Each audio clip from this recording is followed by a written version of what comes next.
Benvenuti tifosi del Napoli se ami con tutto il cuore uno nostri azzurri.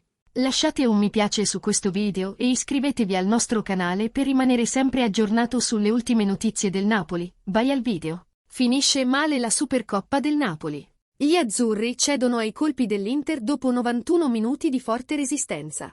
La sconfitta patita nei minuti finali contro l'Inter, però, non ha oscurato l'orgogliosa prestazione dei campioni d'Italia. Nonostante le numerose assenze, infatti, gli azzurri hanno provato a portare il cuore oltre l'ostacolo. Walter Mazzarri ha preparato la partita contro i nerazzurri così come ha preparato quella di pochi giorni fa contro la Fiorentina di Vincenzo Italiano.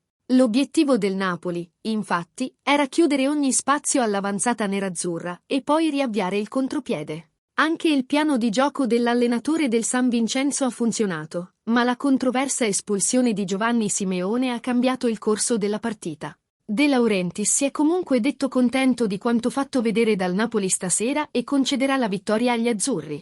Nonostante la trasferta in Arabia Saudita, però, il Napoli è rimasto molto attivo sul mercato e stasera sono arrivate importanti novità sul nuovo difensore. Il Napoli si sta ricostruendo e lo ha ribadito lo stesso Aurelio De Laurentiis dopo Napoli-Inter. Anche James Junior Troy e Sion Gonch si sono uniti alla squadra di Mazzarri in Arabia Saudita. Il mercato blu, però, non è finito qui.